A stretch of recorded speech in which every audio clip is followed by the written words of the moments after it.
Vo im'я Отца и Сына и Святого Духа, слава Исусу Христу. Uzmení vo Kristi, bratia i sestre, vo Starom zákoni máme bardzo veľa všelijakých krásnych príbehov, ktoré sú pro nás poučné do dnešného času a často nás vedú buď ku nejakým zbožným dielam, alebo sa nám snažať ukázať, že by sme sa vyhýbali nejakým hriechom. Dneska sme čítali vo týchto čteniach, ktoré čítajú sa počas Veľkého posta na večúrni, aj v podstate na liturgii preždosveštených dárov, keďže to je večúrňa. Čítali sme o jednom bars krásnom človekovi, krásnom zmysli zbožnosti i sviatosti, i to je sviatý Josif, starozákonný otec, bym povedal, jeden z tých 12 bratov, podľa ktorých boli pomenované kmeni izraelské. A minulé hovoril o Abrahamovi, tak Abraham byl jeho pradido, čiže Josif byl synom spolu s ďalšíma svojima bratami, 11, byl synom svätého patriarchu Jakova.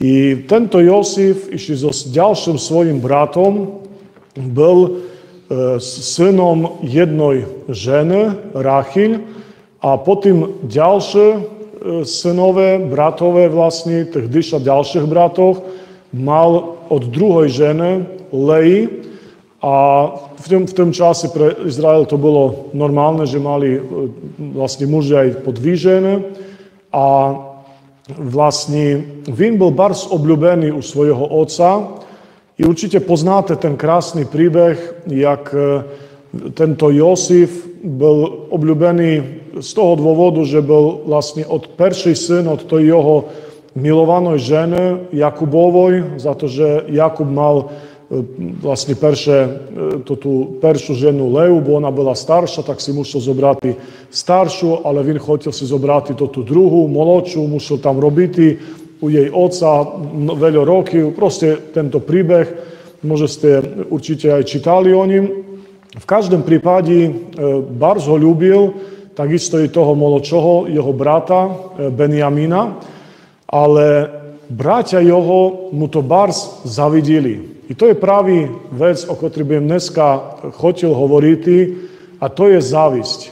Zavideli mu ho tak, toho vlastne syna, tomu Jakubovi, že rôzne veci mu robili, snažili sa ho proste, či očerniť pred otcom, alebo dajak sa z neho vyšmívali a tak ďalej. A Josif mal všelijaké sny, ktoré sa mu snili a ktoré sa v podstate aj splnili pizniše. A jeden z takých snov bolo to, že sa mu snilo, že sa mu proste klaňajú. Tam boli akože také klase a potom tam bolo slnce, zvizdy a že všetky sa klaňajú práve jomu, Josifovi. Čiže to malo vlastne ukázať, že jeho bratia, i jeho mama, i jeho otec sa Josifovi klaňajú.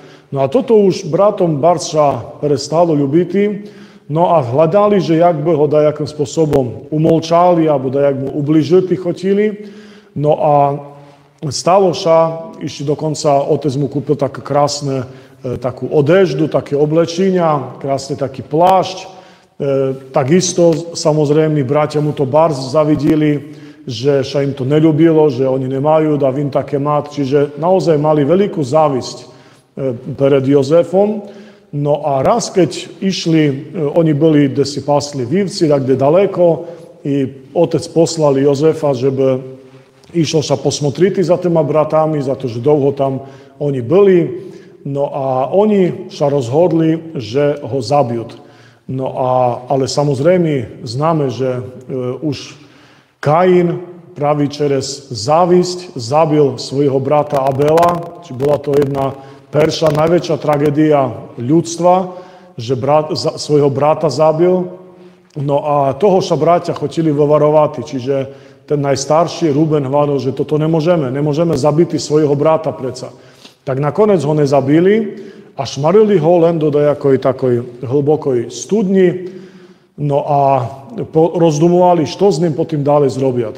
No a potom išli tam nejaké kupci okolo do Egypta i rozhodli sa, že prodajú svojho brata týmto kupcom a tak si povedať, že sa ho navyk zbaviať a zobrali mu toto jeho oblečenia a toho brata samozrejme prodali do Egypta tým kupcom a toto oblečenia zabili tam nejaké kozľatko, pokropili so skroviom toho kozľatka a prinesli otcovi, že ho roztorhali dik zvíri a že oni toto oblečenia jeho našli a že proste za to prinesli jak dôkaz tomuto otcovi. Otec samozrejme bol strašne z toho smutný, že prišiel o svojho syna, no ale Jozef prišiel do toho Egypta, bol tam u nejakého Putifára, ktorý bol proste taký vysoko postavený kolo faraóna egyptského.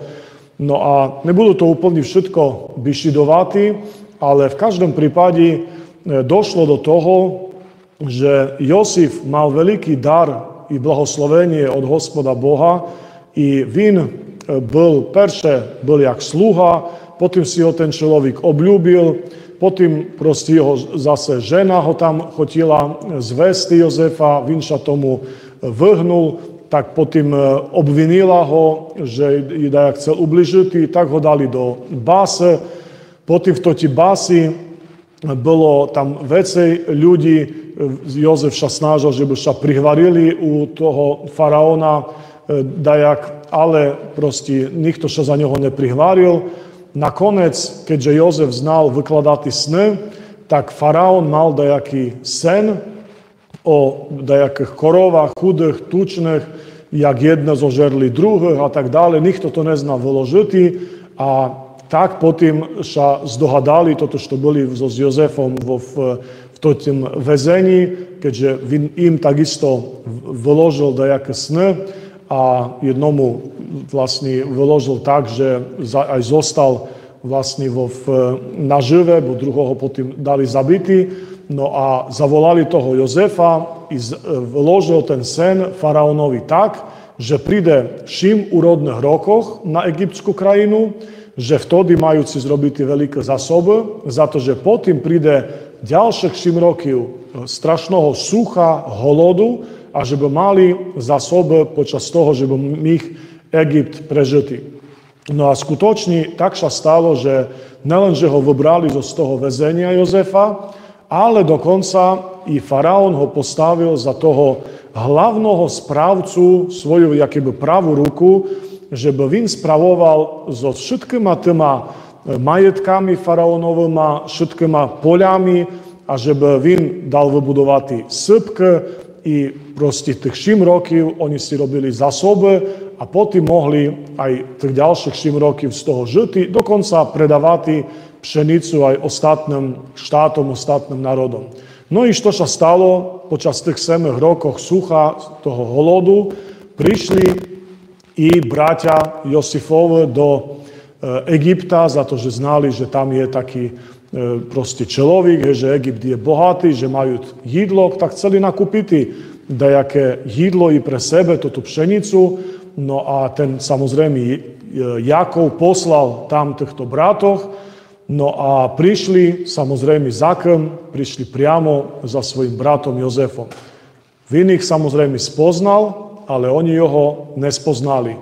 A vin proste začal z neho bišidovati, bardzo mu bolo smutno, ale bolo len tých 10 bratoch a ten jeden zostal doma, Benjamin, za to, že otec povedal, že prišiel o jednoho syna Jozefa, tak nechce ešte aj o ďalšieho príti, Benjamina, od toho jeho obľúbenej ženy, no tak poslal len tých 10 bratoch. No a Jozef proste začal z neho bišidovati, znal, že ešte ten jeden jeho brat tam chybať, tak ich poslal hovoriť, že hej, keď hovoríte pravdu, toto, čo hovoríte, že kto ste, skadi prechožáte, tak priveďte toho svojho brata Benjamina tu. No oni to nejak bars nechceli, bo znali, že jak otec smutil, no ale nakoniec to zrobili. Proste kolo toho tam bolo vecej, všelijakých ďalších vecí, ktoré sa udiali. V každom prípade nakoniec, keď oni tam prišli, i oni tam boli akože údajne obvinení, že chceli okrásť Egypt, faraóna, už ich chceli proste pozabíjať a tak. Nakoniec proste Jozef sa ukázal svojim bratom, i práve dneska sme to čítali v tomto starozákonnom čtení, že im povedal, že ja jem váš brat. Samozrejme všetko začali plakať.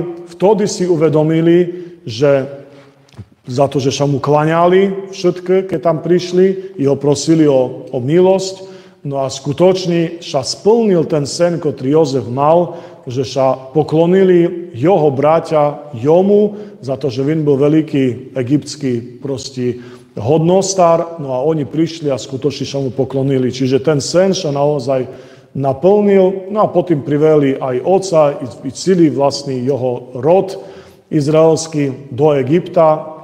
No a tam potom oni žili mnoho storočí, čo už potom ďalší príbeh je. Čiže tu len, bratia i sestre, treba povistiť ku tomu, ku toti zavisti, že jaký to je nebezpečný hrych a že na jednej strane samozrejme vidíme, že ten, kto zavidiť i kto robiť také strašné veci za to, že od zavisti vidíme, že nie je daleko dokonca až ku vraždi, že i bratia chodili zabiť toho Jozefa, aj Kain zabil Abela. Čiže vidíme, jaký to je strašný hrych, ale na druhej strane tomu, komu zavidia, a keď to je dobrý človek, keď to nejakým spôsobom zle nevnímať alebo robiť dobro, tak Boh mu potom pomáha i Boh ho blahoslovľa tak, jak dneska blahoslovil toho Jozefa.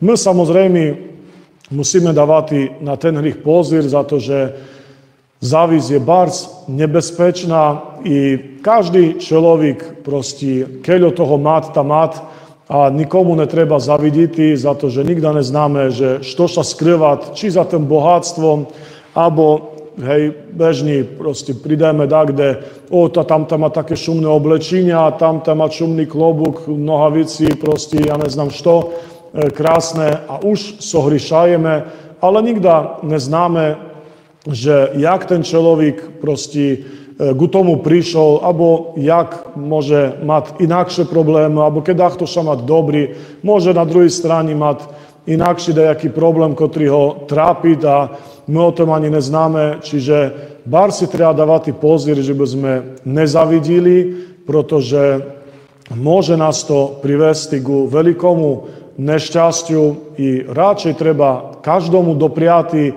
naj každý mať i keď má aj v dachto veci, jak my, tak my sa tišme z toho, što my máme, ale všehda treba proste mať toto blahoje namierenie, dobrý úmysel, že by sme dopriali tomu našemu takomu bratu alebo proste takomu známomu, keď dáš to mať vecej. A na druhej strane zase netreba sa ani vyťahovať, chváliť, že tak ja si toto teper obleču a všetky mi budú zavidieť, kde jem. Hej, to je ďalšia taká vystatovania, ďalší hrych samozrejme, ktorý dá sa povisti privádžať ostatných do toho hrichu závisti, što takisto nie je dobre. Ale všehda majme na mysli, že závisť zabila toho, alebo Abela, syna Adama i Eve, závisť zrobila toto s Jozefom, starozákonnom, što zrobili bratia, a to bolo len toto zlé namierenie, ale naj Boh nám odpustiť, že by sme my, keď sme takto sohrišili, ale snažili sa samozrejme už toto veci nerobiti, že by sme byli blíže ku Hospodu Bohu a že by sme každomu dopriali toto, što mať. Amen. Sláva Isusu Christu.